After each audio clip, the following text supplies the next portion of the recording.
Hello and welcome to episode number 68 of the Wise Guys podcast. I am John Tortorelli with my co-host Brennan Capozziello and Justin Ray. Today we'll be going over the entire NFL divisional round games, recapping the best of them, going into what teams need to do in the offseason, Giants getting smacked, the Jaguars coming up so close, the Bills, JReys, what happened? What happened? And last but not least, Dallas Cowboys taking an L on Sunday Night Football. We'll talk about all of that and UFC 283.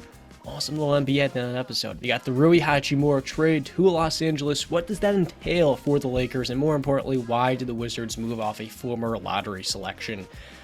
Oh, fellas, as a Steelers fan, it was funny watching this week of football.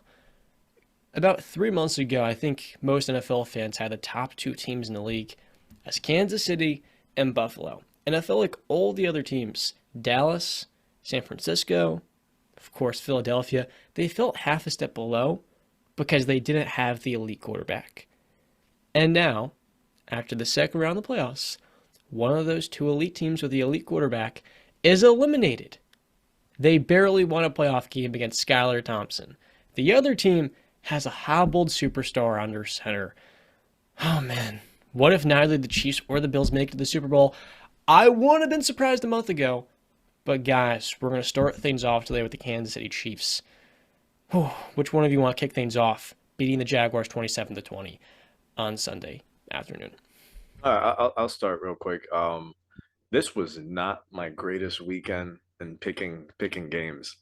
But you know, when we're talking Kansas City versus the Jaguars, and that was a very winnable game for Jacksonville, a very winnable game.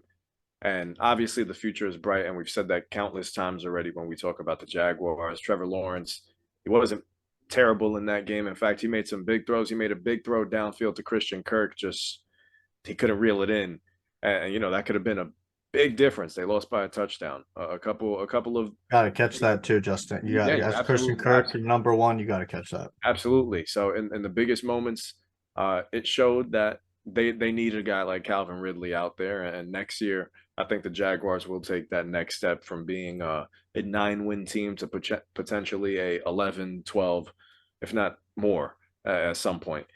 But the real story here is the Kansas City Chiefs and just how consistent this organization is. As much as we want to praise Patrick Mahomes and praise Travis Kelce, who probably is the most unguardable player in football, the real credit to me just goes to Andy Reid, because day in and day out that team is always prepared, no matter the moment. I can never say in a Kansas City Chiefs win or loss that they were unprepared. They're always well coached, and that's a credit to Andy Reid. Patrick Mahomes now with it's a high ankle sprain, or yeah, a high ankle sprain. Even with it, the guy was still making plays, threw a touchdown on one leg. It's I know in this show I praise Josh Allen, and at some points I come across being disrespectful to other quarterbacks, but Patrick Mahomes is an absolute monster, and I'm not trying to slight him one bit when I hype up Josh Allen. Patrick Mahomes is this is 5 straight AFC title games now. It hurts me to say this, but maybe they really are the next coming of the Patriots, just making it to AFC championship games over and over and over again. I think they're primed to make another run for a Super Bowl, but with that high ankle sprain, it's a little worrisome. Yeah. Said a lot of good things there, Justin. Yeah, starting off, I mean, the one thing that I took away from this game is before the injury, the Jags defense just could not stop the Chiefs offense. It was apparent that Jags defense was their biggest kryptonite. After the injury, I tweeted immediately that Jags need to apply pressure up the middle, because go ahead and take your luck, or take your chances, Mahomes. If you want to roll out with that bum ankle, go ahead and take your chances, because I'll live with that all day. You got to apply the pressure up the middle. They didn't do a good job of that, and that also has to do it, like John has spoken on many times, of how great that interior offensive line for the Kansas City Chiefs is. It's on another level. And when you look at the team stats for this game, right, it's all pretty comparable. They're pretty close, pretty even. Some of them are identical. The only real difference in this game was the 2 turnovers, and that was the key for this game, was the Jags turning the ball over twice. I'm completely blanking on who turned the ball over first, who fumbled it. Agnew. It was Agnew, the great return man for them, who made a great return earlier in the game. That was the first turnover, and then the second one, Trevor Lawrence's interception. Those were the keys of the game. You don't turn the ball over twice. One of those drives was in the red zone, if I'm not mistaken, even closer than the 20-yard line. Mm-hmm. If you, that's either 3 or 6 points right there, 7 points if you get the PAT. But you know what I mean? Like that's a major swing. You only lost by 7 points here. The second one, I forget exactly where they were on the field. I think they were close to middle field, if I'm not mistaken. So that's give or take. But they were driving good, so maybe they get away with 3 at least. So you're talking possibly 10-point swing right there. That's major. That's you 30-27 right there. And for the Chiefs going into next week's game, and I tweeted this immediately after the injury happened too. Patrick Mahomes needs to start. He's going to have to become a pure pocket passer. Justin said those days are dead. That they need everything around them for a pure pocket passer. I completely disagree. If you look at Joe Burrow, 3 down, we're going to talk about that later. 3 offensive linemen down. He's a pure pocket passer. I know he can move, but that is not what he does. He beats you from the pocket. Pocket passers are not dead. They have evolved. He needs to play like Brady, Peyton, Breeze, name the great pocket passer. That's what Mahomes is gonna have to do. And we all know Patrick Mahomes' greatness. John has talked about it ad nauseum. The off-platform, the unscripted, backyard football type plays, right? But what is the one thing that I believe we can all agree on if we're looking at Mahomes objectively? He struggles being a fundamental quarterback. Now, he did a very good job last year taking what the defense gave him. But as you saw in this game, even when the injury happened and after, you saw Mahomes' on one play, the rush came. The instinct was, oh, I'm going to move. And then he realized, oh, crap, I can't move. I have to throw the ball from the pocket. They're great when they have the ability to move. But you're going to start to appreciate how great and how I believe more difficult it is for a guy like a Brady, a Peyton, a Breeze to beat you from the pocket, a Burrow now, to beat you from the pocket, purely from the pocket, like how much more difficult that is. So I look at Mahomes and like I said, he struggles with the fundamentals. He's got some of the worst footwork in the NFL. And that's a knock, but it's also, that just shows you how great his arm talent is. We all understand that it's next level. It's one of the greatest arms in NFL history, if not the greatest. I would personally take Aaron Rodgers for my money, but it's right there. It is splitting hairs. So you're going to see, can he beat you from the pocket? And it's because, listen, I don't think I've ever suffered a what you would consider a high ankle sprain. I've had 3 ankle sprains in my life. I don't think I've ever had a high ankle sprain, is what the doctor told me. From what I hear from Shannon Sharps of the world, the Michael Irvings, all the pundits and the former football players, they say he's going to be feeling it. Not that game, the adrenaline was rushing, right? Like he can get through it. When he went into the locker room, they probably injected him with something, and the adrenaline just kept him going. But it's usually, everybody knows this, even after the day you work out, if you've taken a long relaxed period off or whatever, or you go play a game that you haven't played in a while, a basketball or football game, it's usually the next day that you feel it. The next 2 days, you're going to be, hunched over. So I would imagine he was in a lot of pain the day after. I know reports have come out that they're much happier with how it looks and how he's feeling days after. So that's a great sign, but still, he's not going to be 100%. We can all agree with that. I would be surprised if that ankle is even near 70% by Sunday. And listen, that Cincinnati defense, we're going to talk about it. They they got some really good players, borderline great, but they don't have that one mega game changer like an Aaron Donald, Micah Parsons, or a Nick Bosa. In that realm, John, where that guy, he's not in that realm. And AD, Nick Bosa, Micah Parsons. I'm sorry, he's great, but he's not on those guys' levels. But that Cincinnati defense for that, they play great. They play hard, and they've been playing phenomenal the last couple of weeks. And I just think it's going to that Kansas City is going to have their hands full, especially with that injury. And one last thing on the Jags defense, that's a major flaw for them going into next year.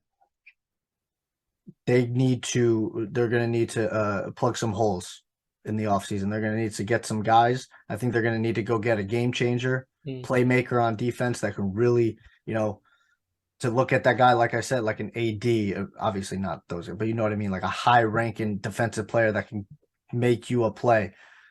But that's really all the Jags are missing. Next year, I'm on the Jags wagon. I believe they're winning the AFC South. Could you imagine if the Jaguars had the defense that Blake Bortles had? Oh, they would be in the Super Bowl. Yeah. They'd yeah. Saxonville, baby. Couple key takeaways in this game. Number one, in moments like this, my brother's a Chief fan, we're talking about it, is when you can use Tyreek Hill. Get him the football and let him do his thing after the catch. The second thing I noticed pretty quickly, after Mahomes' broken kneecap in that game versus Denver, Kansas City is horrible on 3rd and short. I mean terrible. In this game, Isaiah Pacheco was phenomenal. He had one filthy run where he was able to extend, and we thought he got the first down. The Chiefs actually tried to challenge it. They didn't get the challenge, and so it was 3rd and inches. And most teams on 3rd and inches with Patrick Mahomes would go for it for the QB sneak. The Chiefs are literally never going to do that. And they even got a fullback in the roster. It's weird. They just decided to punt on 4th and inches in the 4th quarter. In an event where if you got that first down, the game was sealed up by 10 points. Kansas City is really going to need it. I mean, Orlando Brown in this game, I want to talk about him a little bit. I think he gave up at least 6 pressures early. That was how Patrick Mahomes had his injury against Arden Key. Key kind of dropped his weight on Patrick Mahomes. And for those of you out there that maybe don't know what exactly a high ankle sprain is, I've got it right here. Come on, Google, you can do it. It's a stretching or tearing of the ligaments just above the ankle. And so I thought that could have been a lot worse. We saw it with Tony Pollard in the Dallas game. It's basically what connects the shin bones, the tibia, and the fibia. So that could be a terrible injury. It's good it was just a high ankle sprain. He's very lucky he didn't break his ankle because it looked really bad.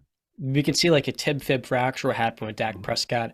Alex Smith, it was the leg itself. It wasn't the ankle. It's good news that he can play in this game, let alone.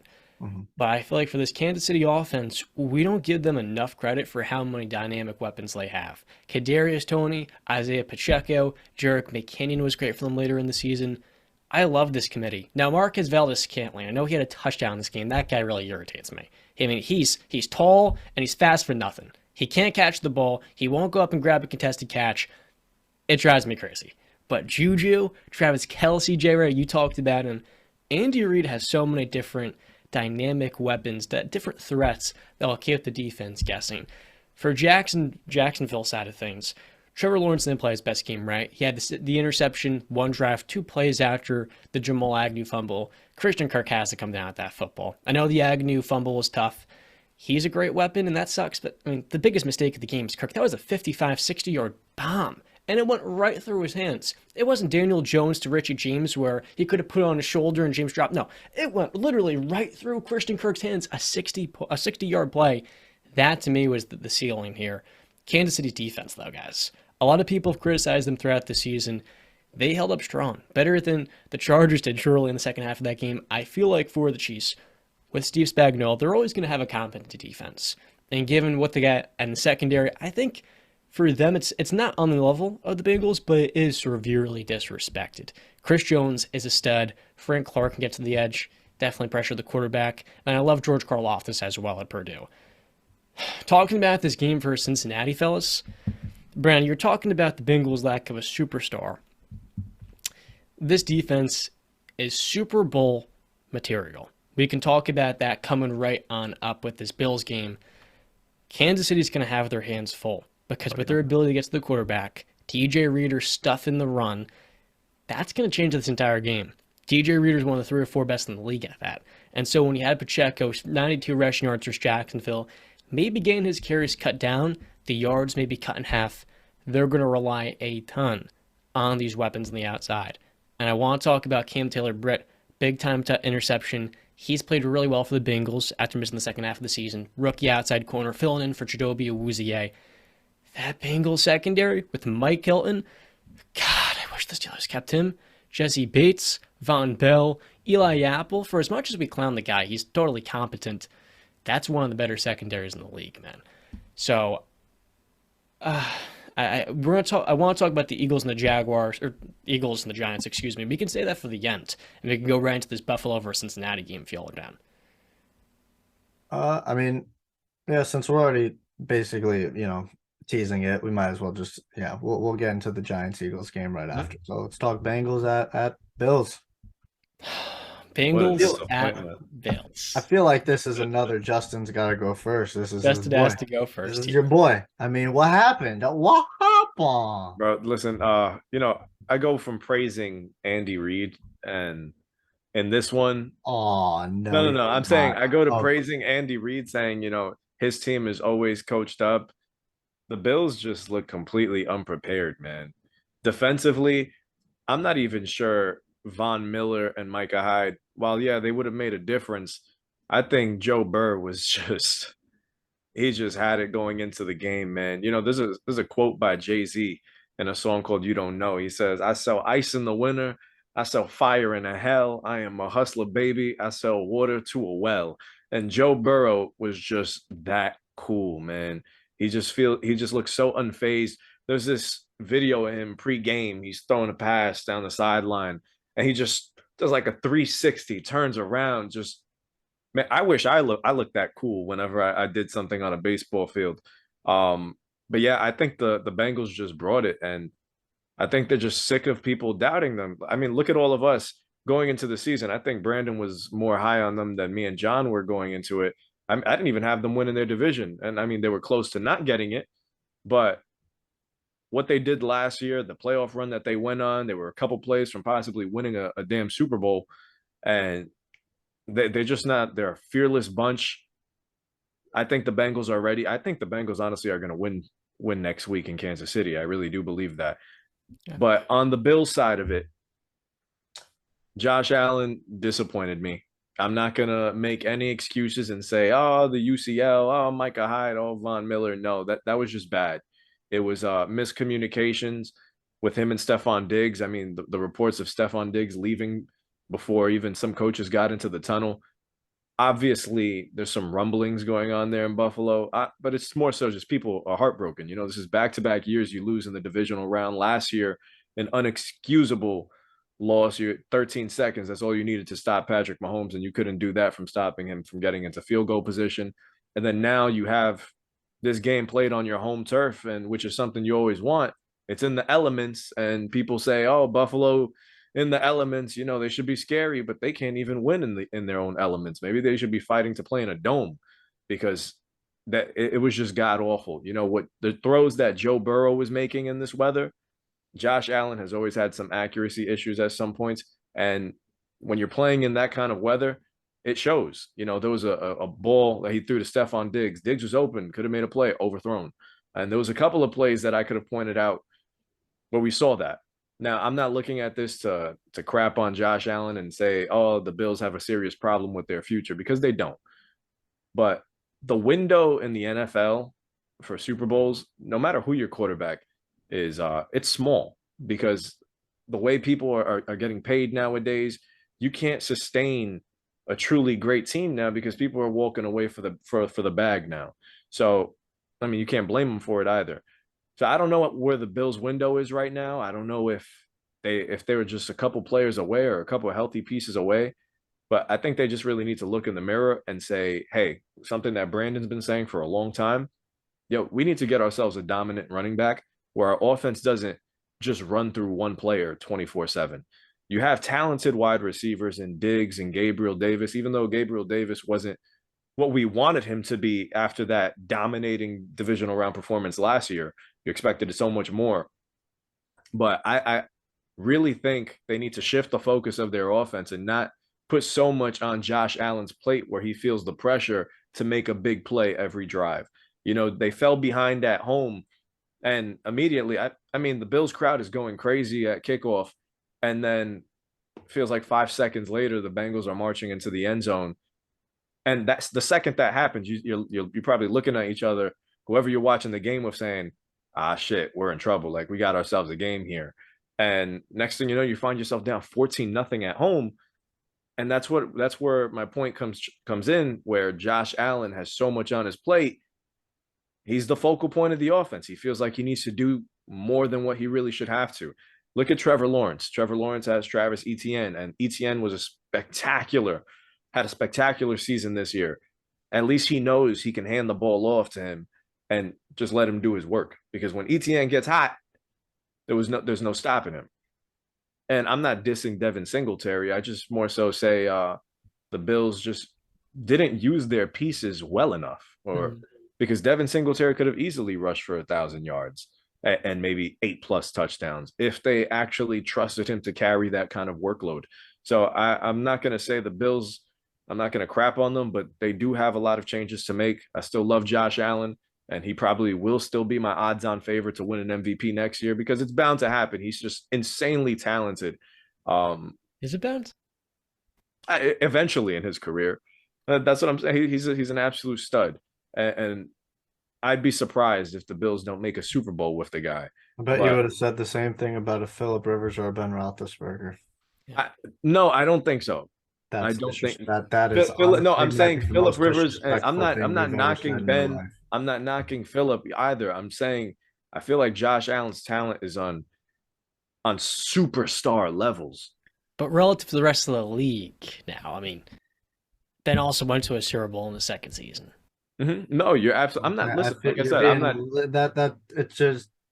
What did you say about them? I'm sorry. What you said is that you would believe that Josh Allen would win an MVP. You've got to believe it somehow in his career. Mm-hmm. And I said, well, you would have probably said the same thing about a Ben Roethlisberger or Phillip Rivers in 2005, 2006, and it just never happened. Understood, but I feel like Big Ben was never putting up numbers like this up until he got the killer bees, where he started to throw for 30+ touchdowns. Yeah. Josh Allen is going to give you 35+ touchdowns plus 5-6 rushing touchdowns. Unless Stephon Diggs decides he's had enough and he's going to leave him, and then we might see Josh Allen revert back. I literally just believe that is just that's in the. No, I can agree with you, but I'm just saying, where there's smoke, there's fire, and we've seen Stephon Diggs do this before, where he gets irritated with his lack of targets, lack of production, lack of impact on the game.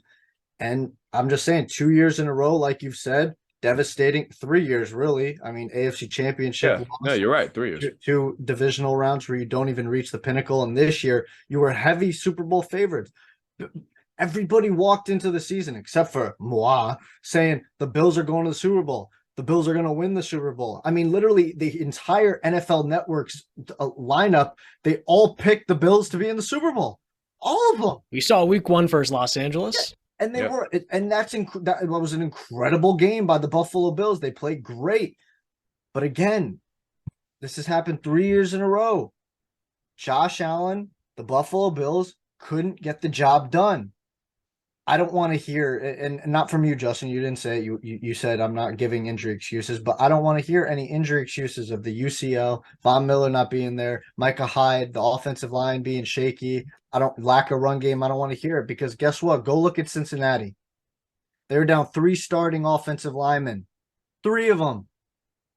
All right, they're missing probably their best cornerback, I believe, Trey Flowers, or arguably their best cornerback. Uzier, too. Uzier too. He was gone for a lot longer. Trey Flowers actually had a chance to be in this game. That's why I bring him up. So you just look at that and you go, I mean, listen, the Bills just couldn't get it. And I disagree with you, Justin, that I believe if Micah Hyde and Von Miller were in this game, it probably would have been a lot different, because Von Miller would have been able to take advantage of those 3 offensive linemen being down. And like we've said, the bigger the game, the bigger Von Miller plays, the better he plays. But you've brought up the points about the I mean, the salary cap. They don't have a lot of salary cap flexibility. Okay, Jordan Poyer is becoming a free agent this year. That's major. He is probably going to leave because I don't think you have the money to pay him what he thinks he's deserved and earned. So it just, and you see Micah Hyde's probably going to be coming back. He's going to be coming back off an injury. Von Miller going to be coming back off an injury. You gave Von Miller a hell of a contract. Josh Allen's already sealed up. Stephon Diggs has got a contract. I mean, you're better hitting the draft.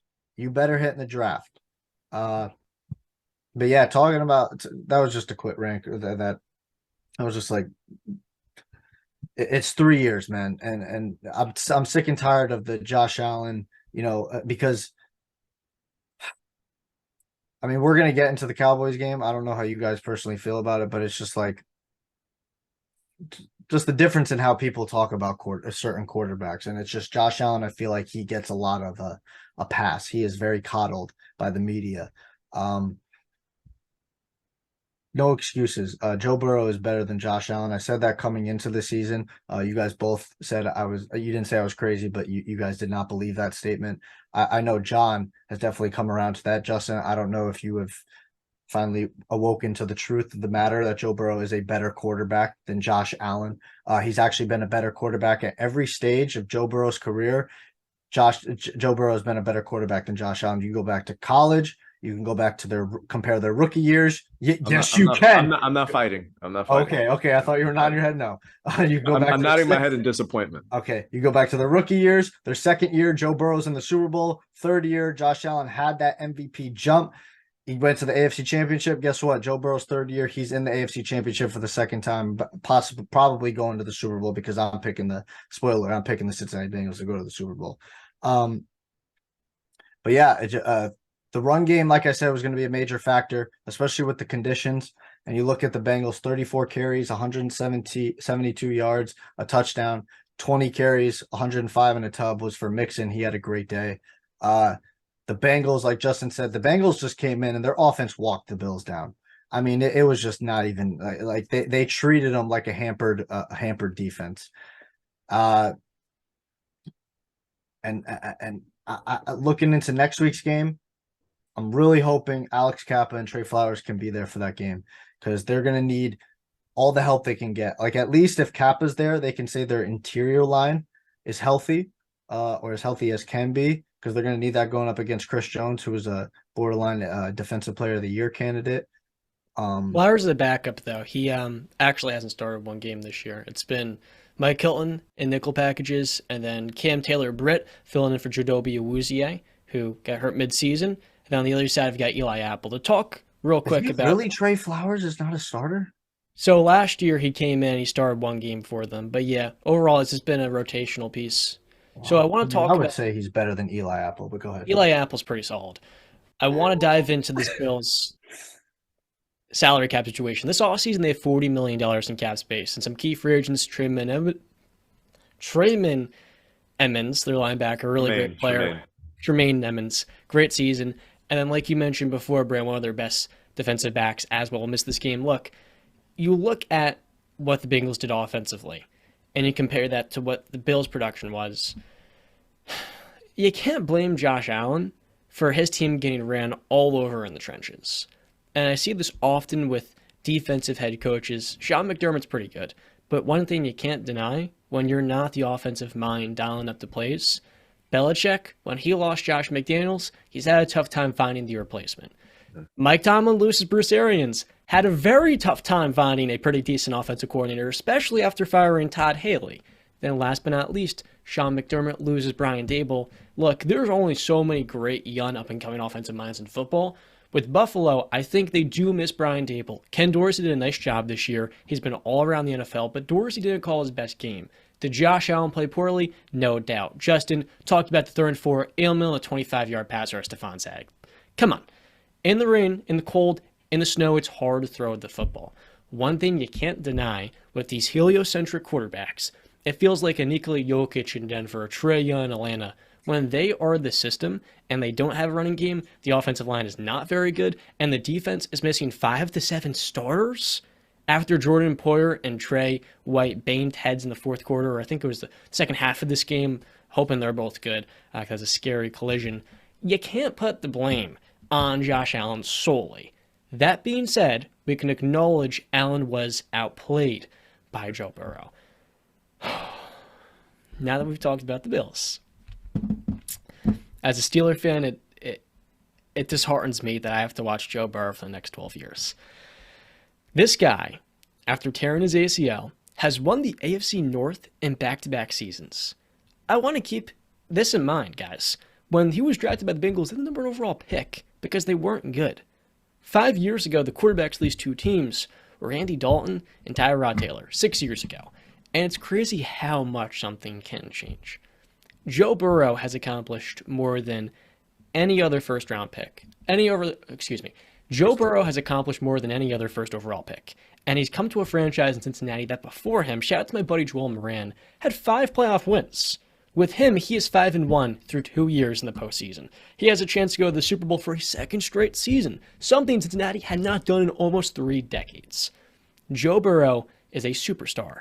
He is the perfect, like Brand said, example of a pocket passer that can run when he needs to. Oh, man. I give the Bengals their due credit. They're a phenomenal team. What? Oh, no, I just wanted to. Did you mean to put a caveat in there? He's performed the best number 1 overall pick in the first couple years of his career. You don't mean over in entire like. Well, 2-3 years. That's all we got. Okay, that's what I mean because I just you didn't clarify, so I just wanted to say. I mean, okay, Yeah, my fault. That's okay. Peyton Manning existed. Yeah. Defense, It was pretty good. He was pretty good. He was pretty good. He was actually in my hometown 5 hours ago shooting some TikToks with his brother. He's also pretty good. This Bengals defense is Super Bowl material.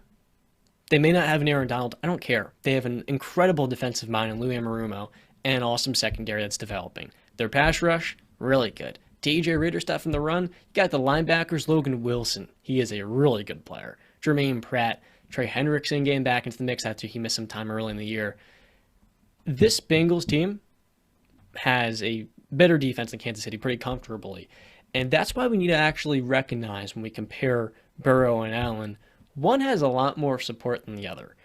The Bills have a defensive-minded head coach, and their defense is worse than Cincinnati, who has way better weapons, a way more established running game. You take Josh Allen out of the picture, the Bills this year are 30th in rushing. Now, Joe Mixon this year not have a great season. He missed time. Joe Mixon, when it mattered, ran all over that Bills defense, missing DaQuan Jones and a couple other key edge pieces. Becoming the 3rd Bengal ever with a 100-yard rushing game. This Cincinnati team is going to go to the Super Bowl. I'm kind of going to get tired of this sooner rather than later, but for now, I should respect Joe Burrow's greatness. He has single-handedly turned around a franchise that before him could not win a playoff game. And Bengal fans, they're in pretty good shape right now. They have a few more years of this incredible roster. Lou Anarumo is remarkable. Zach Taylor has done a much better job in the second half of the season, giving more of the play-calling duties to Brian Callahan, taking a step back, and really embracing more of the leader in the locker room, less so of the play caller that was not his strength. And Joe Burrow, in turn, has been a superstar. Yeah. He was before too, but let's keep in mind he had his appendix removed coming into the season, so it took him some time to get his body acclimated after going underneath the knife. But imagine having your 2 focal points on offense. I guess your 3 focal points on offense, all on rookie deal still. Burrow, Chase, Higgins. That's insane. It's great drafting. Yeah. But yeah, John is being a lot nicer to Joe Burrow right now than I would imagine than he's been to Tom Brady. So I would imagine that's going to sour over the years to come. Also, I do want you to be careful, John, when comparing, because not too long ago, I want you to remember, not too long ago, a lot of people were calling for Zach Taylor to hit the decks. Like literally not too long ago. If this season, I was saying because when they were struggling, that if they don't get the job done or whatever, Zach Taylor's got to go because you got a Sean Payton out there that you can go grab. So I would just be wary of that. Yeah. Other than that, you talk about the rookie deals and One thing we know about Cincinnati is they have been a stingy franchise over their years. They don't really like to fork over the money. Now, Joe Burrow is going to get his bag. 100% believe that. There's no way in hell they can screw that up. Where it gets dicey is Jamar Chase. Are they going to be willing to fork over a lot of money for Jamar Chase, possibly $20 million a year, if not more? I don't know about that. And T. Higgins too. You said rookie deal. He's going to come up and he's going to demand possibly 15 million or somewhere around that range. These guys aren't going to be able to pay. So they like John said, the window, it closes quick. You got to take advantage of the team when you got it. And they have, like I said, coming into the season, reasons why I was so high on Cincinnati. First off, they went to the Super Bowl the year previous with no offensive line and a defense that was kind of lacking, but just played much better than they actually were, especially late in the season. Coming into this season, they addressed the needs in the secondary of that defense, and they addressed the offensive line. They literally rebuilt it. I think that the stat is they put in over $100 million into their offensive line this year or something around that. Mm-hmm. They completely rebuilt it. That's why I said Cincinnati is a team to be reckoned with going forward. They are a favorite in the AFC and in the entire NFL because they addressed the needs that were hampering them last season when they were in the freaking Super Bowl. So it just goes to show you, I mean, this Cincinnati team, they're the real deal. And I do believe, I think they're going to win the Super Bowl this year. 100%. They got the best quarterback. I mean, albeit Patrick Mahomes with the high ankle sprain, Joe Burrow is the best quarterback left in the playoffs. So this offseason, their free agents, Jesse Bates, Von Bell, Eli Apple, Hayden Hurst. They have a lot of guys up for contracts. And Brandon, T. Higgins, I think he would be the one here because he's a top 5 receiver. So this offseason, they have a little bit over $40 million in cap. This is when Burrow is extension eligible. He and Justin Herbert. And he's going to get more than Deshaun Watson. He's going to get more than $250 million probably. I'm going to get sick and tired of this pretty quickly. Yeah, you are. All right, let's move on before you get real sick and tired. Yeah. Giants Eagles. Giants Eagles. I was the actual only person, as my dog is barking, that had the Eagles, I think, winning comfortably in this one, right? Oh, comfortably, yes. Comfortably, yes. Yeah, because you had Philadelphia. JRey, you were Mr. Upset this weekend. Yeah. I'm not going to do it to you a third time. I can't do it to you. The Giants are who we thought they were. We'll talk about their outlook after this year. But Brandon, I want you to dive into this game for Philadelphia. Did this alter your perspective on this team, seeing Jalen Hurts win his first playoff game after the bye week? And Nick Sirianni, man, he is screaming Philadelphia to me right now. Yeah. I mean, I texted you guys before the game that Nick Sirianni showed the final rap battle of 8 Mile to the team. And I said, now knowing this new information, I'm guaranteeing Philadelphia winning. And they went out there and they absolutely dogged the New York Giants. They treated them like the inferior team that they were. They were outgunned. The talent absolutely tsunamied them. The Eagles literally. My first tweet during this game was the Eagles are doing whatever they want against the Giants defense, whatever they want. And the Giants offense had no shot against that Eagles defense. It's on another level. I can't wait to talk about the Niners-Eagles game, NFC Championship game. But yeah, the Eagles did what they should have did. They beat up on the Giants. Giants were a 6 seed for a reason, 9-6-1 for a reason. Hell of a year, overachievers. But at the end of the day, you went up against a team that was just stacked. And you couldn't compete with that, especially at home in Philadelphia, I should say. So, yeah, I mean, there wasn't much to say. It was 38-7 for a reason. They got blown up by 31 points for a reason. It's because they were the superior team. And like I said to Justin, I think one of my last statements to Justin was, if it happens, if they do get blown out, you're not going to be surprised because they're the better team. And you know that. By a lot, they're a better team. By a lot. Both teams were very, very gritty.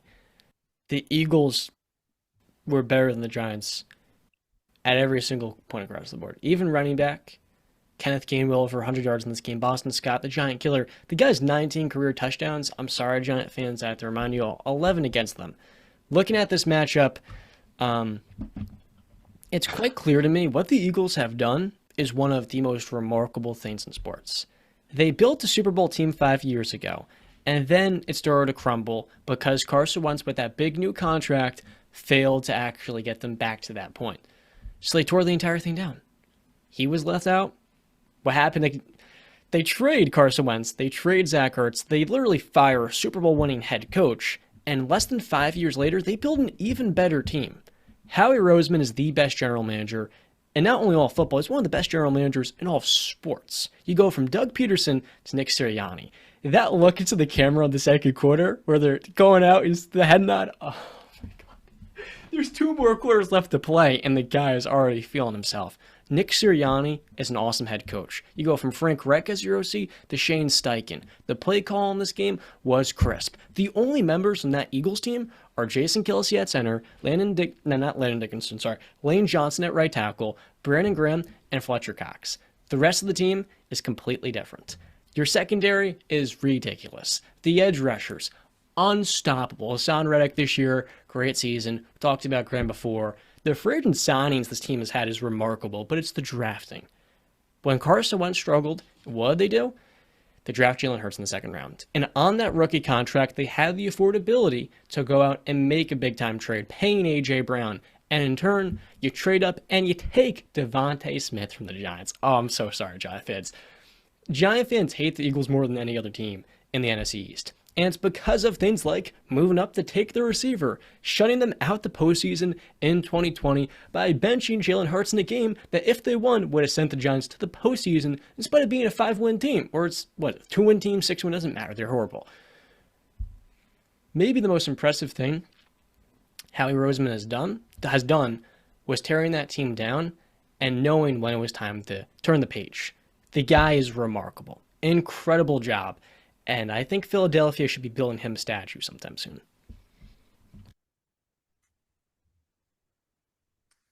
He's the one. What do you mean? Slim right down. He is the one. Relax. He is the guy. Relax. What has he done wrong? Architect of potentially not. I mean, it could be another Super Bowl team. Philadelphia loves their heroes, so if you do that, you're easily in the Philly Sports Hall of Fame. But man, that game was ugly. I'll tell you, I was watching it with my cousin, who's a gigantic Eagles fan. Giants go down 14-0 quick. Well, actually, before that, I'll just take you through my thoughts from early in the game. The first drive for the Eagles, I see Jalen Hurts just throw a 40-yard pass down the field to Devontae Smith, and I'm like, oh man, this is gonna be a long one for the Giants. Like, I couldn't imagine it being this bad. You know, when they went down 14-0, I was like, okay, still have a slight chance. I think they went down 21-0 before the half. I said maybe the Giants could get some points here and they get the ball to start the second half, score another touchdown. All of a sudden, you have a one-possession game. It just didn't happen. The Eagles on all phases of the game. Yeah, I knew the Eagles were a better team. But the thing is, they were more than just a better team. There is a clear talent gap between these two teams. And the Giants need to come closer to closing that this offseason.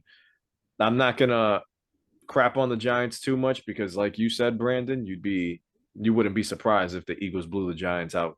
The Giants had a fantastic season, and they shouldn't feel any shame about it. They weren't expected to be here, and they were. So they got to the same round as the Dallas Cowboys, and both of them are sitting on the couch, and the Cowboys had way higher expectations than what the Giants did. So Giants had a great season. Joe Shane, Brian Daboll, fantastic job. And Giants had a tough job going into the offseason. They dealing with almost well over $50 million in dead cap space, which is now clearing up. So this is a big offseason coming here for the Giants. I'm assuming Kenny Galladay is gone, so they'll still have some dead cap space, but not nearly as much as Dave Gettleman left them. And one thing that the Giants are preaching now is I love the philosophy of patience. They have like I said, big offseason. Daniel Jones, a free agent. Saquon, a free agent. Julian Love, a free agent. Dexter Lawrence, a free agent. So you gotta, you're gonna have to cough up some dollars to keep them there, but also at the same time, you can't entirely build your team through free agency. You're going to have to hit on some big picks in the draft and that are going to transform your franchise. And right now, you're not trying to compete with the Dallas Cowboys. You're trying to compete with the Philadelphia Eagles. I think the Giants' record in their division this year was 1-5-1. That's not good. I don't know if I have that accurately. I think that is accurate, including the playoff loss. So they need to get better because they had a team that is competing for a playoff game now, and that playing in a big game against a divisional opponent, having a chance to go to the NFC title game. The future is bright in New York, but big offseason ahead of them. And as far as the Philadelphia Eagles go, they're just a force to be reckoned with. Talent from all levels of their team, from offense, defense, special teams. Yeah, it is a complete team. And, one thing that doesn't get spoken about nearly enough, when we talk about all phases of the game, we talk about offense, defense, and special teams, but not enough talking about the coaching. Coaching from top to bottom has been fantastic. And like you said, we've spoken about Nick Sirianni on the show about his funny press conference when he got hired for the job, and it kind of came out of nowhere. Nick Sirianni, like, who is this guy? Well, now we all know. Now we all know who the hell Nick Sirianni is, and he damn sure knows who he is. There's the video of him talking to the ref saying, "I know what the F I'm doing."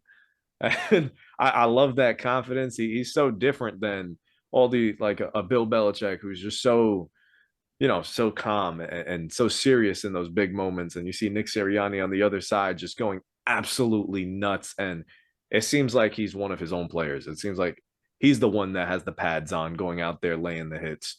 I think this Eagles team is motivated, a tall task ahead of them. I don't think their best opponent throughout the season was the Dallas Cowboys.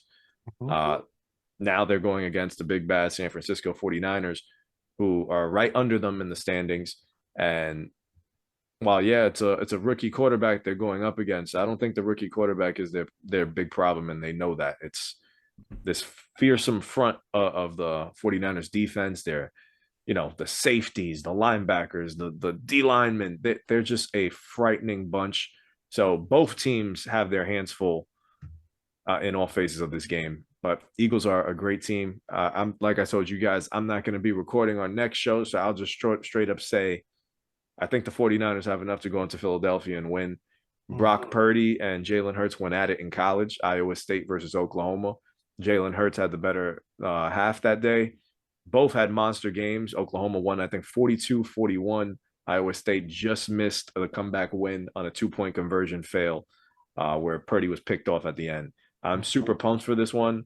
And just to poke fun at Brandon a little bit, not to kick a guy while he's down, but Brock Purdy now has the same amount of playoff wins as Dak Prescott. So just like to say that there. I love you, Brandon. That's nice. I won't acknowledge that. But no, I'm not gonna acknowledge that. Talked a lot at the end. Started to confuse me a little bit. Where did I confuse you? I don't know, because I'm trying to retrain my thought right now. Because I have an idea while you retrain your thought. Justin, you talked about the Giants closing the gap between them and Philadelphia. You want to know where that starts? Where? Not overpaying Daniel Jones this offseason. Daniel Jones is fine. He can run well. He's really cut down the turnovers, but he's not an upper echelon quarterback. I've seen the idea if he gets DeAndre Hopkins as his number one, he's going to take off. And that's probably not true. Throughout this entire season, he missed throws down the field. I asked the question, how many kill shots did Daniel Jones hit? Very few. Isaiah Hodgins, he had openings. Richie James, he struggles to catch. Even still, those guys got separation, and Daniel Jones failed to actually hit them on time. This game versus Philadelphia made it very clear to me. Daniel Jones is not going to lead you to the highest levels. Brian Daboll will.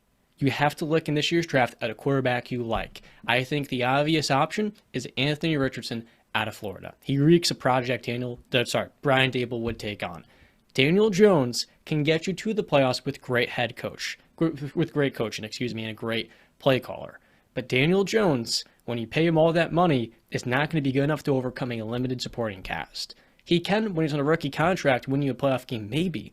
But this game is quite clear to me for a guy that already has a long injury history, It's not a good decision. They gave him $140 million, the same way the Eagles did with Carson Wentz, and the same way the Rams did with Jared Goff. And even then, I think Jared Goff clears Daniel Jones. Respectfully, Jared Goff is a clearly better quarterback. Yeah. And that's considering what they do as athletes. Like, Daniel Jones is what, the 18th best quarterback in football? Like, we get to the level of a Brock Purdy. Who's better, Brock or DJ?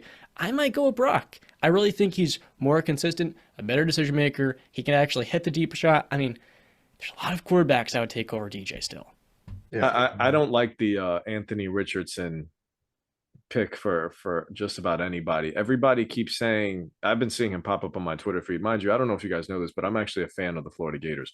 So I don't think I've said this on the show before, but I'm a fan of the Florida Gators. And if I haven't been happy with a team since Tim Tebow.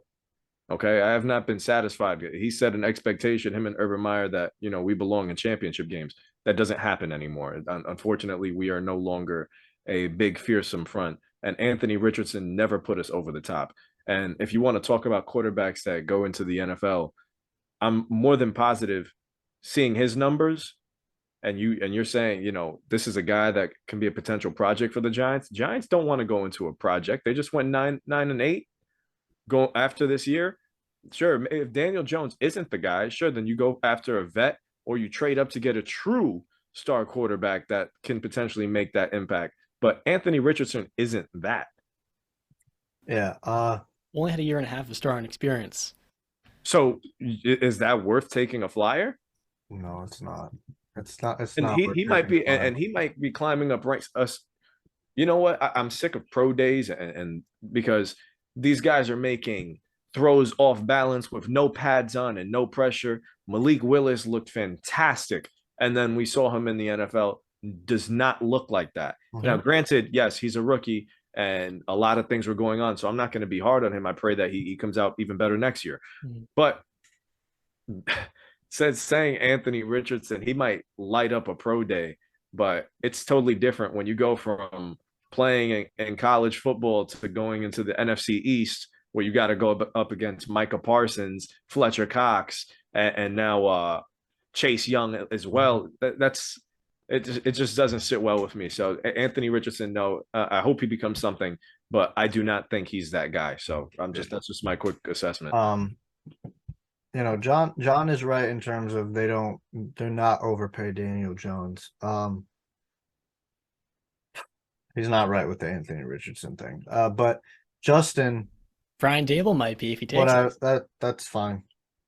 That's fine. You're gonna take a step back if you go with Anthony Richardson. What I want to say is that, so you said that the 49ers are going to be the best team that the Eagles play, which I agree with, but other side, flip it. This is going to be the best team the 49ers have played this season. So I look at these two teams, 1A, 1B in terms of best personnel. So, and you can even add coaching into that too.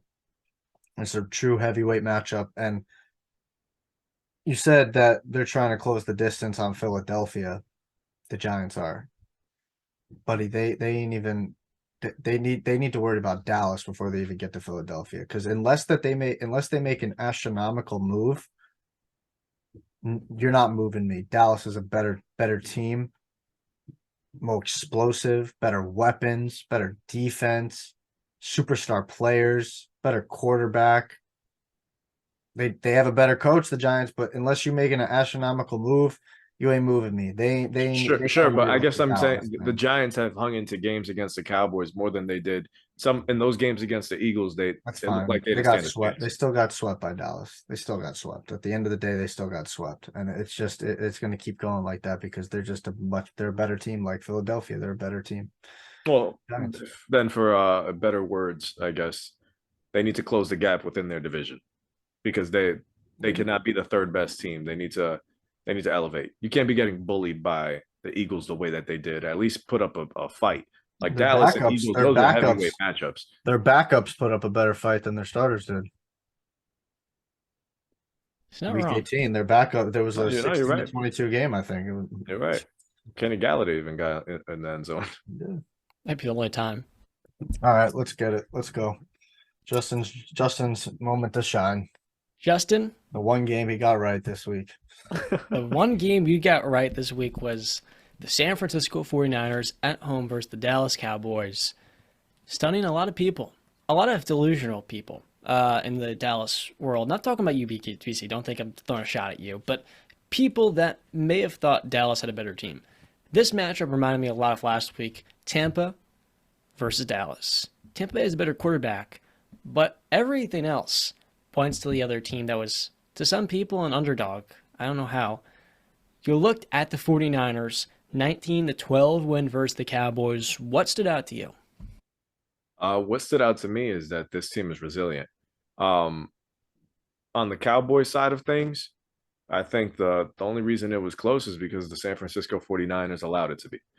49ers had plenty of opportunities in the red zone and they didn't capitalize on it and had to settle for 3 multiple times.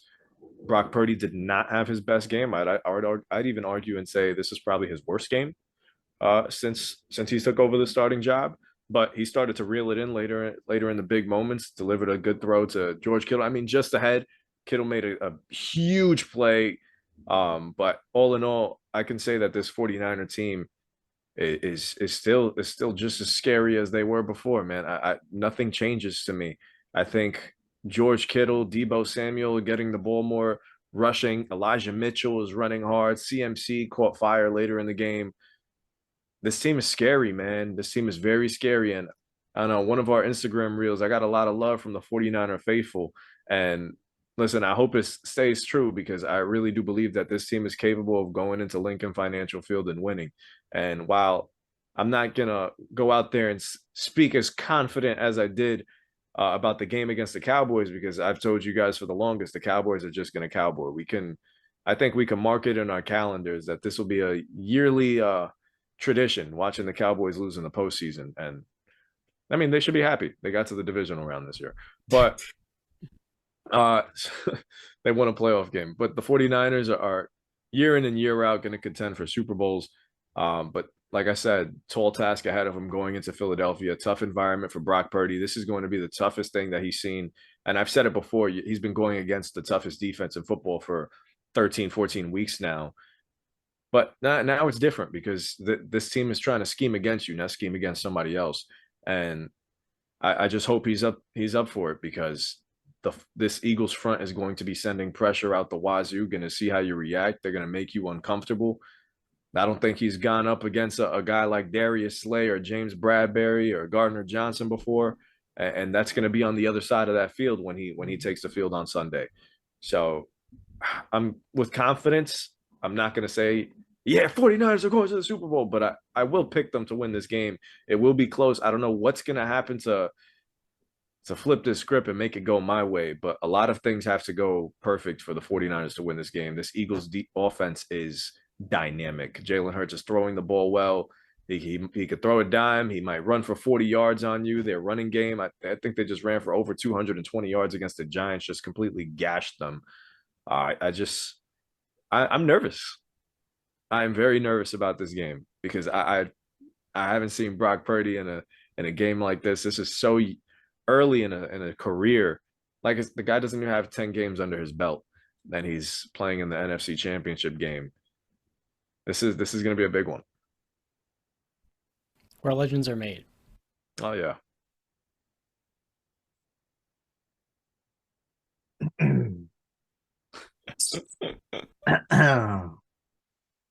Listen. All right.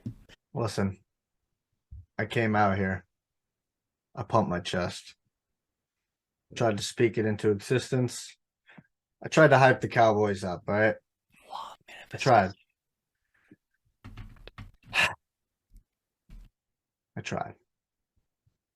I got love from the Cowboys fans.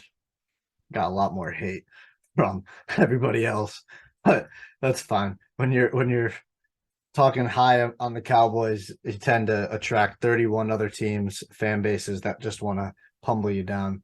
And that's a reason why I have a little bit of a soft spot for the Cowboys. That, and I loved Tony Romo back to his days. Des Bryant, I was a major fan.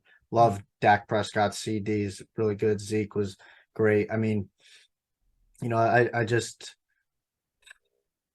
the little engine that could. Well, I mean, they were the big dog that turned into the little engine. About this game, right? So The defenses stole the show this game. Both defenses played outstanding. The Cowboys, I think, outperformed the 49ers defense just a tad bit.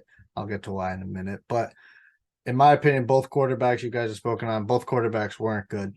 Dak Prescott, he had 2 picks, 51.5 QBR. Brock Purdy, 53.1 QBR. And people like to forget, but he also had 2 dropped interceptions in this game. Dak had 4 drop picks. Okay. Worst. I think he only had. I think he had like 2. No, he had would've been 1 4. dropped pick, but he had 2 other picks, so three turnover worthy plays, if that's what you're speaking of. But yeah, okay. I mean, all right, 2 to 3. But again, I'm just saying both of them didn't play good, John. I didn't say Dak played well. I don't know why you interrupted me there, but the Cowboys' run defense held strong for basically the entire game up until late into the third quarter, where it started to get taken advantage of, and the Cowboys defense started to gas out. Let's be honest. They gave it their literal all. The run defense has been their kryptonite the entire year, and they were able at one point, I think in the third quarter, they held the 49ers to like 12 or 13 carries for 28 yards or something crazy like that. That's outstanding against the San Francisco 49ers rushing attack. That's outstanding work. The Cowboys defense sorely missed a cornerback 2 and a cornerback 3. Because don't forget, Anthony Brown and Jordan Lewis got injured this year. If I'm not mistaken, and I could be wrong, I think there was 1 play and it was the dropped interception. But if I'm not mistaken, correct me if I'm wrong, guys. I don't think Trayvon Diggs was targeted once that game. I literally cannot remember, except for the dropped interception. And except for that play, I can't remember a time where Trayvon Diggs was targeted that game. Now that's master game planning. It reminds me of the Aaron Rodgers game when he played Seattle, and they literally did not throw at Richard Sherman. No, the win went the other way. The Seahawks came out on the winning side of that, but great game planning by Kyle Shanahan not to go against one of the best corners in the league, in my opinion. But that's why they needed a cornerback 2 and a cornerback 3, is because now you can literally take advantage of everybody else on the field. Debo, Ayuk, Jennings, McCaffrey, they line them up at receiver, which is insane. Kittle, who's the second best tight end in football, and it's not, I mean, Darren Waller's there, but it's Kelsey and Kittle on an island of their own. People are seemingly forgetting also that Tony Pollard, the most explosive offensive player on the Cowboys, went down right before half. If you don't think that he would have changed this game a little bit, I think you're sadly mistaken. Luckily, just a high ankle sprain there. It was a high ankle sprain? Luckily, just. I thought that could have been a worse fracture. I thought I heard it was a broken something, but thank God it's just a high ankle sprain. So prayers up to him. But damn, they miss him that game. People were saying that I'm wrong. It was a broken leg and a high ankle sprain. What? Okay, so I was right when I heard fractured left tibia. Yeah, fractured left. Yep, that's what I heard. So, damn. Prayers up to Tony Pollard. Hopefully he gets back. I'm pretty sure he's a free agent too. So, yes, that sucks. Yeah. The defense, the Cowboys defense, like I said, they did a phenomenal job holding the 49ers to 19 points. But damn, did they freaking need a turnover? I know they got a special teams turnover, but damn, did that defense need a turnover late in that game? They were the number 1 team in takeaways. I think they've been the number 1 team in takeaways the last 2 years, if I'm not mistaken. God, they needed a freaking takeaway. That's not taking it anyway. They played outstanding, hold them to 19 points. Just damn that they need a freaking takeaway to set that Cowboys offense, which was struggling all game, in a nice position to really get their confidence back up. Let's Ezekiel Elliott has no get up anymore, guys. I don't know if you guys saw, I think it was the second down run. It was like 2nd and 5. They handed it to him. He went right. There was a hole. Bro, it looked like he was running in quicksand. He hasn't recovered from that knee injury. It was so bad, though. Bro, you couldn't even explode for 5 yards. He came up this short. I was like, oh, Zeke. I literally tweeted that Zeke's got no get up anymore. He's labored. He is done. I think we might have saw the last game of Zeke Elliott in a Cowboy uniform. Yes. You would think, but his cap hit next season is hefty, over $10 million in the mid-teens if they were to cut him. Yeah, but He is you still look really at it, good you in look short at it, and you got to make a decision. Is him on the team being a liability, or is he at least helping? Because I mean, you might take that 10 million hit just to get a liability off your team. We've seen that a lot with Yeah. teams in the past, Especially in this game where the only two players that looked like had life on the Cowboys offense were CeeDee Lamb and Tony Pollard, and the second Pollard went down, that was it. I That mean, was it. look, the defense played well enough to win. The special teams played well enough to win. CeeDee Lamb played well enough to win. But quite frankly, Dak Prescott didn't. Can we talk about that? Yeah, no, and I said David? my second statement of the show was Dak Prescott didn't play well. You merged that with Brock Purdy. I want to talk about Dak. No, Prescott. I merged it because let's not get it mistaken. Both quarterbacks didn't play well. Yeah, They didn't. And if you don't think that, I mean, look at the Trayvon Diggs interception. I'll toss away the first dropped interception. The Trayvon Diggs interception, I mean, you got to catch that if you're Trayvon Diggs. You got the best hands as a cornerback in football. I know you weren't expecting it, but it literally fell right in your lap. It was like taking candy from. I mean, it was right freaking there. You got to come up with that pick, and that's game changing. They scored a touchdown on that drive, John. If he gets that interception right there, that's 7 points wiped off the board. 7 points wiped off the board. And a field that goal. is a momentum shifter. Okay, Yeah. Brock Purdy has gotten away. I am giving Brock Purdy has played outstanding. Okay, let me just say that. He's come in as a 7th-round pick, the last pick in draft, Mr. Irrelevant, who has now turned himself into Mr. Relevant, okay, has played outstanding. But people, please stop forgetting, and I would not put Brock Purdy over Daniel Jones just yet, because Daniel Jones has done more with less than Brock Purdy has ever had to do in his career. And I know it's a very short sample size, but people, please stop forgetting that he's playing with the best offense in freaking football, okay? The best. He's got the best left tackle in football. He's got the best wide receiver after the catch in football. He's got the second best tight end in football. He's got one of the most versatile running backs in NFL history. Can we stop forgetting that he's got a boatload of talent, and not to mention a quarterback guru in Kyle Shanahan? Can we please stop forgetting that? Please.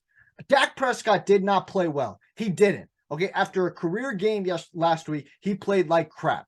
All right, but that defense played well enough to win. He needed to play good. All Dak Prescott needed to do is play good, and he did it. The first interception, if you want to let's cut the crap, John. The first interception was not his fault. If we're going to cut the crap, it was Michael Gallup's fault. Okay, no, because you want to talk about how bad Dak Prescott played. So let's talk about the first interception. It was Michael Gallup's fault. All right, I bet you weren't going to bring that up when we were talking about how Dak. He threw it right to the cornerback. We're not going to bring that up. See, that's my point. That's a miscommunication. First quarter. It's not a miscommunication. That was boring shit effort by Michael Gallup, who sees the ball coming and does nothing and lets the guy just cut right in front of him. It's hard to when you throw it right to the cornerback who's sitting in front of the route. Like John. I guarantee if you looked at it from Dak Prescott's perspective, as he was throwing the ball, Gallup was in front of him. When the ball releases, the cornerback's in front of him. What is he going to do in that situation? He is expecting his wide receiver to make the best effort possible in a divisional round of the playoffs. Okay? You're getting paid $13 million, maybe even more a year. You go make a play. If anything, pull the freaking cornerback down and get an offensive pass interference. Anything is better than getting an interception right there. That set them up perfectly for a touchdown. And I'm pretty sure the defense held them to 3 points, which is just, again, outstanding how the Dallas defense played.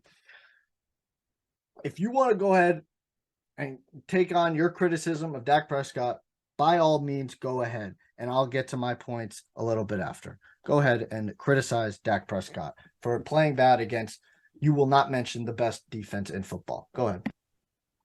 Dak was the reason they lost this game. We didn't learn anything new about Dak. He's yet to win a divisional game. The first two weren't on him as much.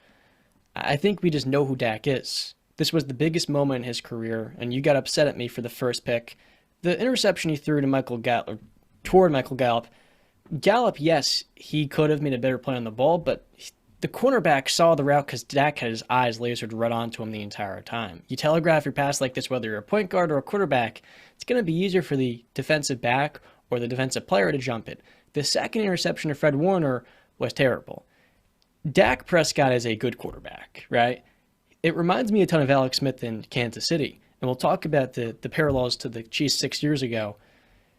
If Dak didn't have 2 turnovers, if Dak capitalized on Ray McLeod's fumble inside the red zone, or with 45 seconds, even got halfway across the field, the Cowboys could have won this game. This was the biggest game of Dak's career. I'm not here to pin the blame necessarily on him entirely, but he was the biggest reason they lost. Tony Pollard probably could have helped them win the game if he were healthy, but that's kind of the point here.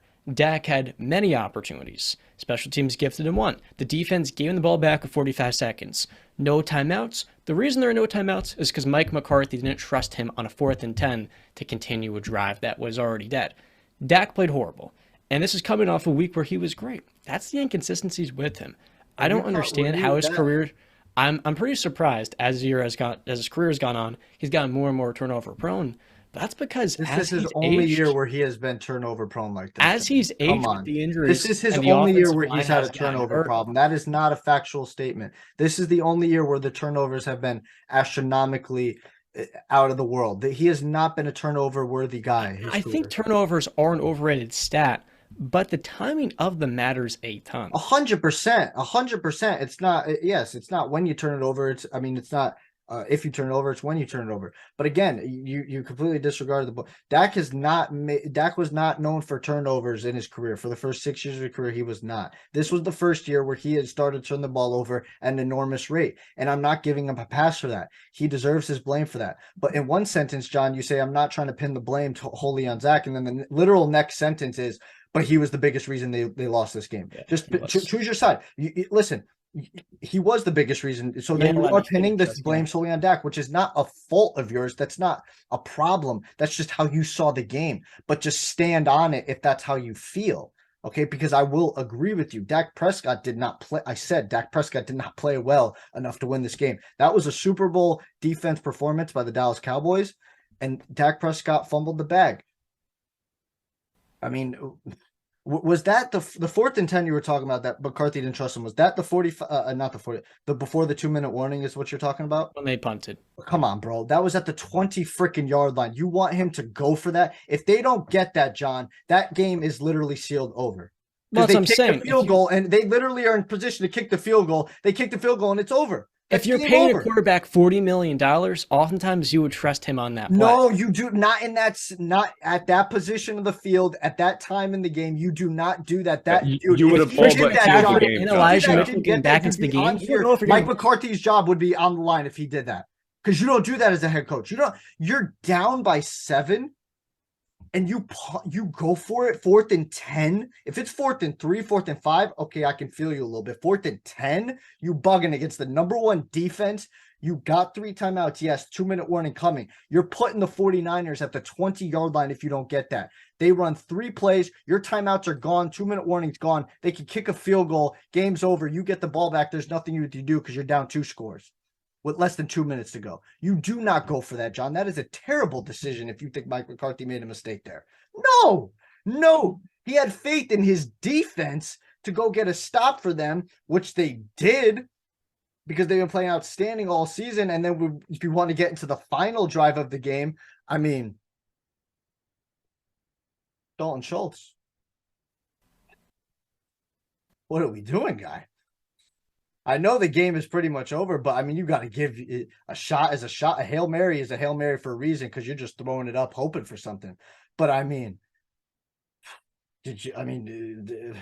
how do you guys feel about that? Because I mean, that's poor, lazy, nonchalant effort right I wouldn't say it's lazy. It's tough to get that second foot in. Brandon's talking about the play where Dak, 25-yard out route to Dalton Schultz in 13 seconds. He took a full freaking step and did not put that toe down once. That's lazy. He's a tight end. If it's a receiver, you usually see them having the footwork down pat.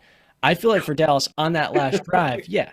He had plenty of room to get 2 feet. You're cutting him a little too much. He didn't even need to drag the toe. He could have got his whole foot down. Oh, he could have took 2 more steps with that foot before he went out of bounds. Listen, and that last drive was just clear. It was terrible. Clear lack of prep. Lack of prep, yeah. That's just bad coaching. I mean, that's 2 bonehead plays by Dalton Schultz at the end of the game, going out of bounds and not driving upfield, at least to go out of bounds to stop the clock. It was just obviously just clearly not coached well enough. And the 49ers players knew it. I think it was, who was it? Tart that was pointing it out. Like, yo, let's go. Clock's still running. Yeah. That final play was terrible too. I don't even know Oh why. my gosh. First off, that might be one of the more hilarious plays I've ever seen in my life. And it's crazy that what might be Ezekiel Elliott's last time playing as a Cowboy and the last picture of him is being flattened to end the game. Your heroes don't go out like they usually should. They usually go out. I felt thrown to Kavandre Turpin, who's my weight, my height, when you could have had two linemen with T.Y. Hilton. It was funny. But that last drive also hinted to me a lack of composure. Patrick Mahomes, Joe Burrow, if you give those guys 4 plays, you trust them to at least get into the opponent's territory. Now, I agree. Dalton Schultz, he sold him too on the other play as well. That being said, Dak did it. He delivered the ball to Dalton. I mean, literally, Patrick Mahomes would have done the same thing, delivered it. If Travis Kelce doesn't put his foot down, John, that's not on Dak being unprepared. I agree. The coaching staff was unprepared in them. It seemed like they really did not know what the hell to do. I think it mostly had to do with because Dalton, after the Schultz foot went out of bounds, they literally went at probably looked at each other like, well, I mean, we're at the freaking 20-yard line, 25. I mean, hell, you could just do a backyard football. I don't know what the hell that was. I mean, I don't know what that was, but let's give some love to CeeDee Lamb at least. CeeDee Lamb showed up and showed out. He is a true number 1 receiver in my eyes. That catch that he made, that Dak again, he underthrew the football. If he hit him in stride, that would have been a touchdown. But that was absolutely, and literally a minute before that, they were talking about how he went out of the game and had his 2 fingers taped up, and then he goes and makes that freaking catch. That's absolutely insane. He's living up to the 88 like I was critical of. He's living up to the 88. 10 catches, 117 yards. He is a wide receiver number 1. He is a wide receiver number 1. Reception machine. I mean, fantasy purposes, I'm going to be looking for him next season. Yeah. I just want to say I see people saying that they missed Amari Cooper. I don't necessarily think so because CD balled the hell out as the number 1. I just believe. I mean, I think Dak just missed some open reads. I mean, he missed open reads. You and I were texting during the game, and you pointed out one to T.Y. Hilton that could have been the one where Fred Warner made a great play on CeeDee Lamb. I mean, T.Y. was wide open on the literally 5 feet the other way on the left side. He stared down. He got CD centric. He did. He got CD centric, and we actually haven't seen that really all year. He was getting Noah Brown centric for a little bit. You remember all those games? The Jacksonville one points out perfectly. But yeah, I don't think Amari was really necessarily missed. I understand. I mean, Schultz has been great basically all year, and he just. I mean, I think that more has to do with the scheming. They didn't scheme him open enough, or Dak maybe just missed him. I don't know. They missed a healthy Tony Pollard. But what this reminds me of is the Chiefs 6 years ago with Alex Smith. Kansas City had some, great defenses back in the day before they got Alex. Top 5 in the league, special weapons, and then Andy Reid came in. With Alex, they're a playing team nearly perennially. They're always 9 to 12 win squad. We always knew when the Chiefs had Alex Smith, they weren't quite good enough at quarterback to win at the highest levels.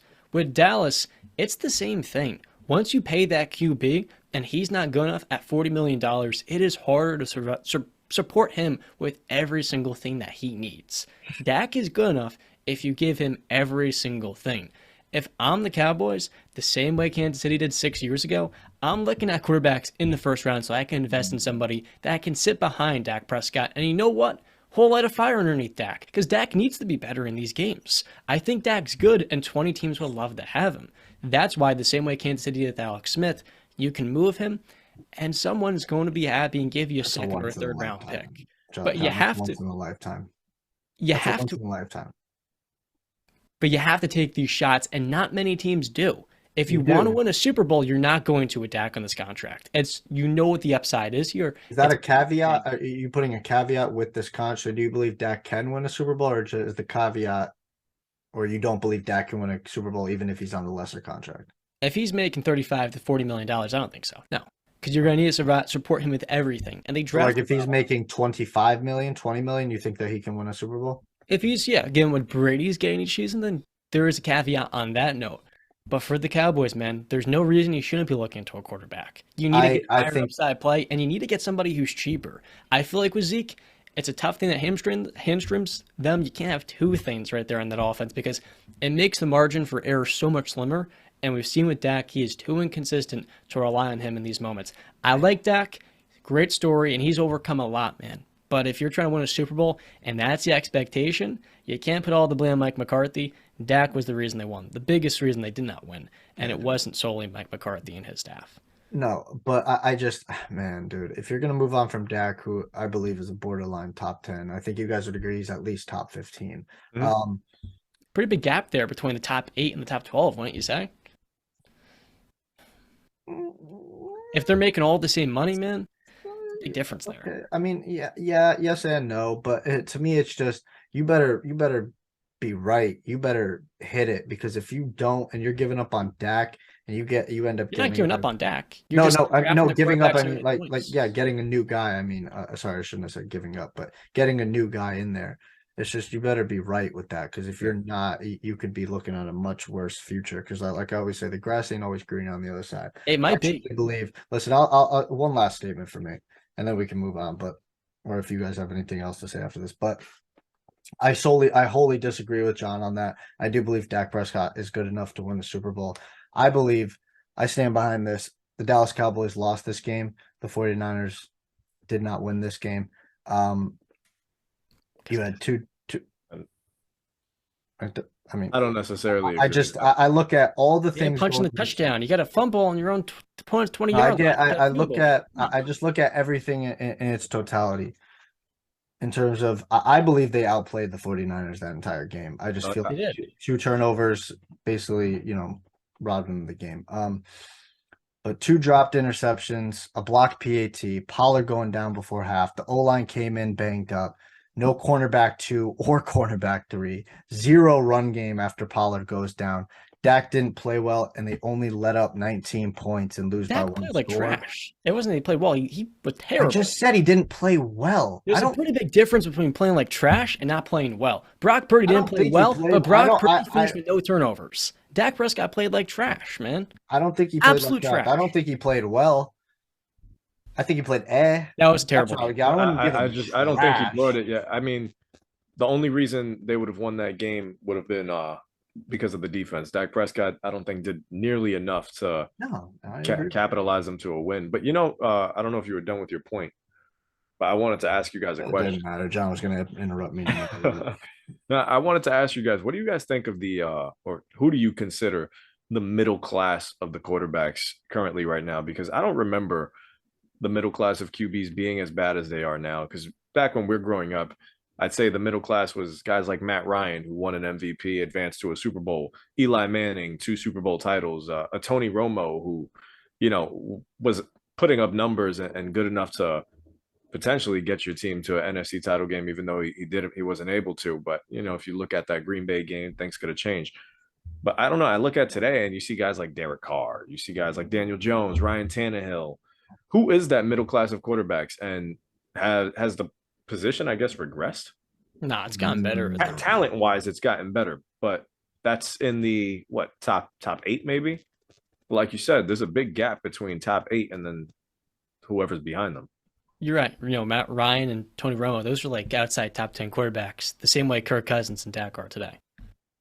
Yeah. I mean, I would have to look at a list of the quarterbacks playing in the certain areas, because I do believe that Matt Ryan, Tony Romo definitely, I think, was a top 10 quarterback, and not a high in there in top 10, but I do believe that he was at least 10 or 9 during his career. But no, I don't think that they've gotten worse. I think that you're right. Dak, Kirk Cousins, Derek Carr, guys like that are kind of right outside the top 10, and you would kind of look at those guys as the middle class quarterbacks. I think they're pretty much the same. I mean, we look at Eli. Eli was a darn good quarterback in the regular season. He had his turnover mistakes like hell. I think he led the league turnover 4 times, if I'm not mistaken. But in the playoffs, he elevated his play.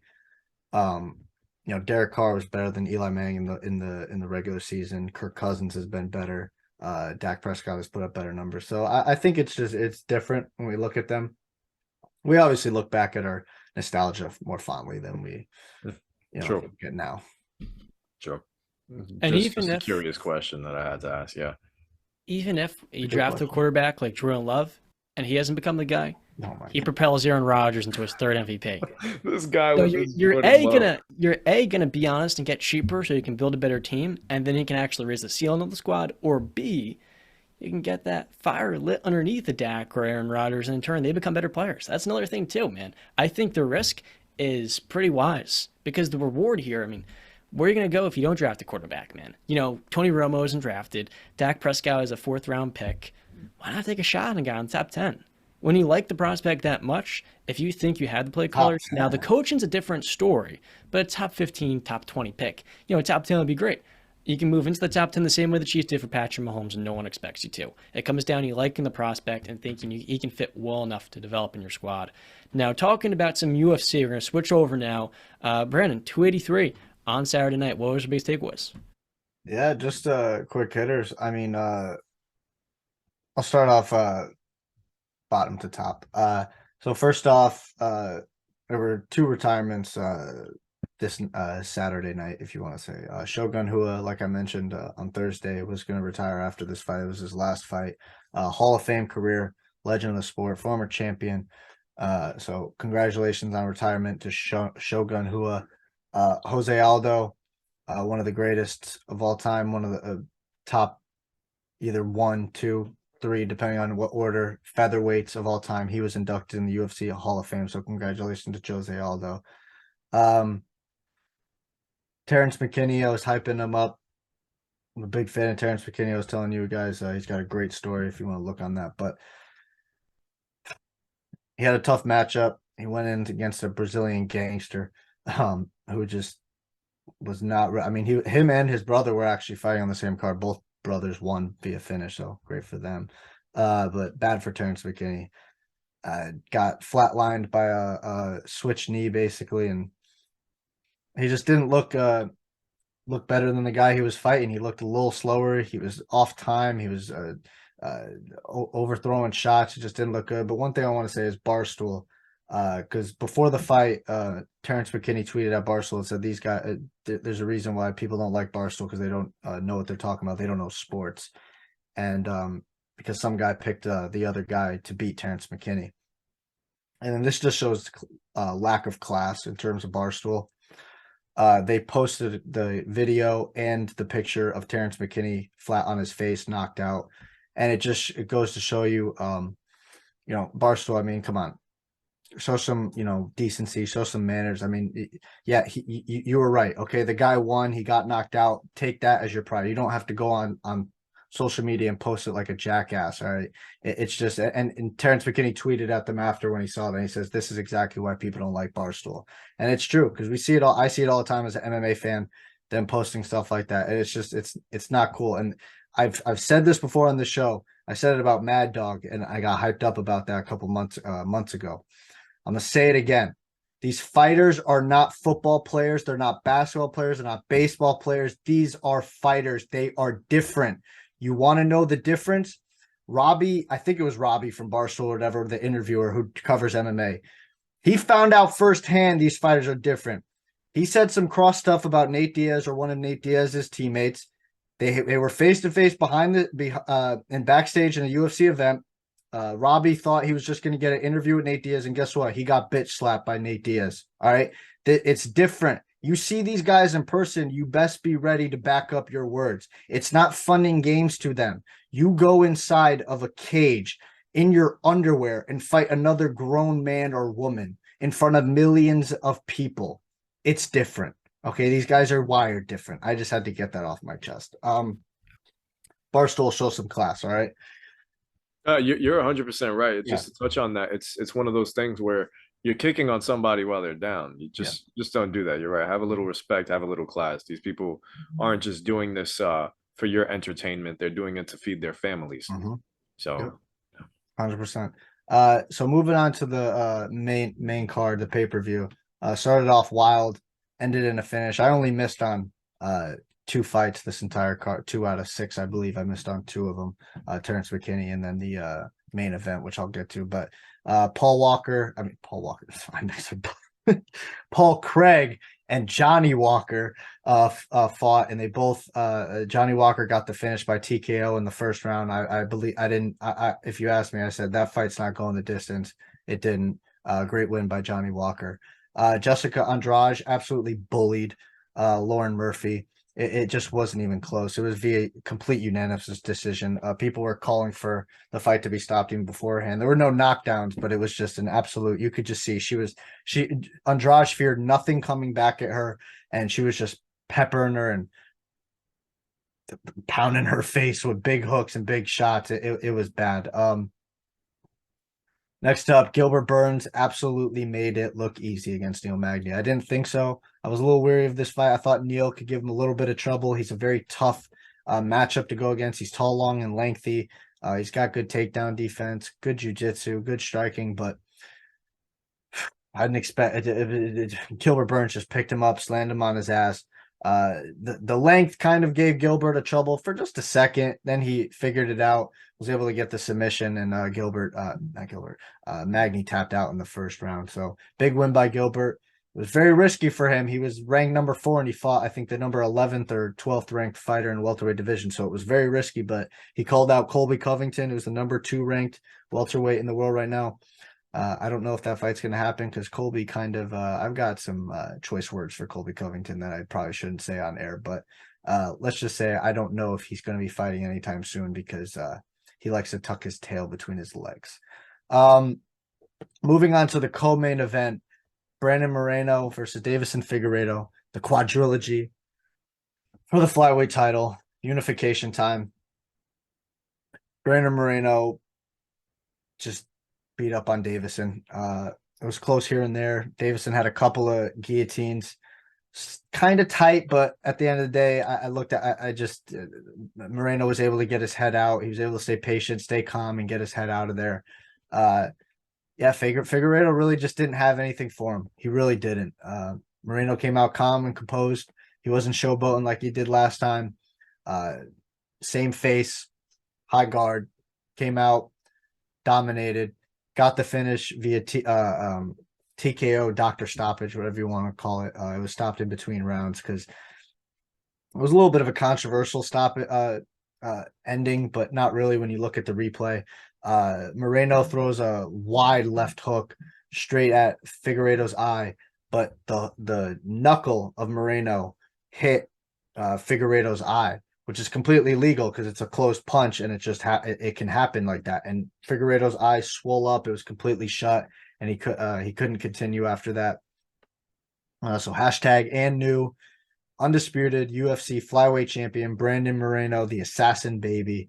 I love that guy. He's just one of the nicest guys in the world that you'll listen to, or I imagine if you meet him, he'd be one of the nicest guys. He just comes off as a complete gentleman and a great guy. So big Brandon Moreno fan here, and we share the same name. So shout out Brandon. I did tweet that it was kind of a lackluster, disappointing ending to that fight. The quadrilogy ends in a doctor stoppage. It's not really what you want, but it was definitive as it could be. Moving on to the final fight, the main event, the card in which this was built on. Jamal Hill taking on the old man, I believe 42 years old now. It's insane fight. I mean, Brady at 45, we know is crazy. LeBron at 38 right now in basketball is crazy, but just think about Glover Teixeira at 42 years old is fighting at a championship level in mixed martial arts. That's absolutely insane. Glover Teixeira decided to have his last 2 fights be some of the craziest fights in UFC history in his entire career. The Yuri Prochazka fight, I believe, was fight of the year last year. It was absolutely insane. If you have time, please check it out if you haven't. And it's insane because of how poorly both guys fought. The fight IQ in that fight was terrible, but poor fight IQ makes for exciting fights. It's just how it works. This fight, Jamal Hill absolutely showed out. He shined in the brightest moments. I was weary of his takedown defense. I was weary of him being on his back, but hell, man, his takedown defense stood up. He was on his back a couple times, stayed patient, stayed calm. At one point, he was full mounted and was able to slide out the back door. That was absolutely insane against a guy like Glover Teixeira, a black belt in jiu-jitsu. with that type of experience on his belt, it just he showed up and he showed out, and he was able to get back and do to his game plan, which is pop shot him, hit the big shots, keep it more of a boxing match. And he was able to beat up on Glover and get the win. So shout out Jamal Hill, the new UFC light heavyweight champion, the first ever Dana White Contender Series fighter to become UFC champion. Jamal Hill is now etched in history in the UFC. And shout out Glover. I mean, he retired after the fight. Hell of a career. UFC Hall of Famer, legend, former champion, 2 times over, I believe, and a complete gamer. I mean, at the end of the 4th round, when the doctor was looking at him where they possibly were going to stop it, he was basically being like, nah. And once the doctor said, yeah, he's good to fight, he was like, yeah, let's effing go, man. Let's go. 5th round, let's go. I admire that dude's toughness. He is one tough SOB. So shout out Glover Teixeira. Hell of a career. Congratulations on retirement. Definitely a UFC Hall of Famer to come.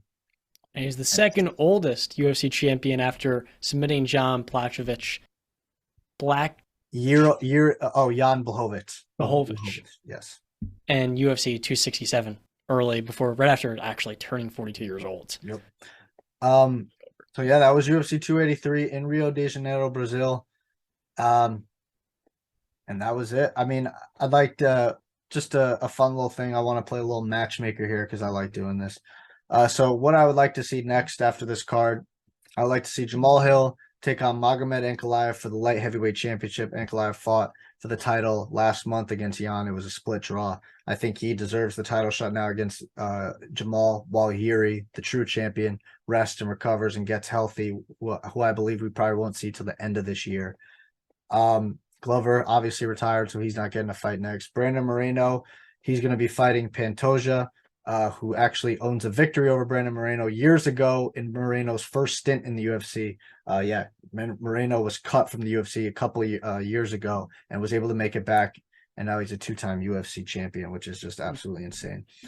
So I think that's the fight to make next at flyweight for the title. Figueiredo already said that he's moving up to 135 to bantamweight. I'd love to see him in a matchup against Sean O'Malley. O'Malley's a major star, and I think that would be a big fight. Probably not going to happen, but I would love to see that. Gilbert Burns, I think either there's 3 fights out there for him. The Colby Covington fight, which he's calling for, Bilal Muhammad, or the Jorge Masvidal fight, which is really the money fight if he wants that one. Neil Magny, I don't really know what's next for him. He's kind of floated around as that gatekeeper at welterweight, kind of towards the end of the top 10, top 15. So he's probably going to stay there for now. Jessica Andrade called out Weili Zhang. She wants to go back down to 115 and fight for the title in a rematch. So I think that actually could be in the cards, seeing how, I don't know if they want to do Rose versus Weili for a 3rd time after Rose hasn't fought since their last fight. Lauren Murphy, she's kind of another gatekeeper type in the women's flyweight division. She had her shot against Valentina. She was completely outmatched. Like a lot of people, honestly, when they go against Valentina Shevchenko, because she's that damn good. But yeah, that's my matching. Those are the fights I would love to see after UFC 283.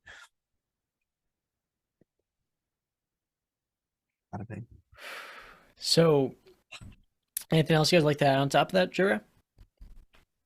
Nah, I'm good, guys. I'm ready. I'm ready for the NFL playoffs, man. Yes. I am as well. JReys won't be here for a Thursday episode. What's your biggest upset? Do you have one? Give us a prediction for both games. What's my prediction for both games? There you go. I think Joe Burr is as cool as a cucumber as he was this past Sunday. I think he goes into Arrowhead, gets a victory, goes on to another Super Bowl. I think Brock Purdy and the 49ers do just enough to beat the Eagles in another close one. I could see it being like a 20-16, 20-17 kind of game. Mm-hmm. I don't see big points being scored. I could see both teams being stifled in the red zone and relying big on their kickers. So I'm going to roll with the 49ers. I think they just get enough pressure. I think a big turnover is going to be the reason the 49ers win this game. I can see it. In the NBA, one of the biggest moves so far this season, there haven't been many, was Rui Hachimura being traded to the Lakers for 3 second-round picks. the Wizards are a franchise well known for their ineptitude. Rui is a player that doesn't really translate too well at the NBA level, a shot-making mid-range creator who is a good three-point shooter, but he's a tough fit on defense where he's not that aggressive. He has tools, so the Lakers will be adding in a former Wizard. They're actually giving up a pick that they had initially received from the Kyle Kuzma trade with Russell Westbrook. I think the Lakers are about to make another move because they're not going to go half deep into the trade market with how well their team is playing right now. They've been very competitive recently, winners of 3 of the last 4 games. Rui's a funny player, currently set to be a restricted free agent after the season. The Lakers don't have to make a move whether or not they want to extend him. But with all that being said, is there anything else you guys like to add in before we wrap this thing up? Do you think this gets the Lakers to title contention? Not even close. Not even close. It doesn't move the needle at all. Rui's I saw a tweet today, so I'm not too familiar with his game, so that's why I'm asking. I saw it on Twitter. Somebody put out there, this elevates the Lakers' chances. It's a much better bench spark than Kendrick Nunn, because Kendrick this year is pretty terrible, coming off a season of which last year he didn't play. Rui's a funny player that's better as a one-on-one self-creator, better shooting off the move than he is off the catch. This season he's shooting 33% on catch and shoot threes. He's a funny player because he has the tools. Last year he didn't play the first half of the season due to personal reasons, and that really killed his value, especially in negotiations this last year. Only the Wizards know what the exact personal reason was, but it seemed like something that could have reoccurred. So for the Lakers, like, are you even going to extend this guy after the season? He's going to probably command $12 million, not a whole lot. He's just not a ceiling raiser. I think he's a bench spark with some size. But if Russell Westbrook continues to play as well as he has as a playmaker, when Anthony Davis comes back, which seems like it's going to be pretty soon, the Lakers can definitely get into the top 8 mix. Currently in the Western Conference, the 5th and 11th seed, it's separated by quite literally a game and a half. Like, I want to double check to make sure this is accurate. The 5th seeded Clippers are 20. No, they're the 6th seed. So the 5th seeded Mavericks are 25 and 23. The 11th seeded Thunder are 23 and 24.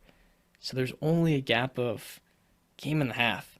8.5 games from the 1st seed for the 5th seeded Mavericks, and then 10 games back to the 11th seeded Thunder.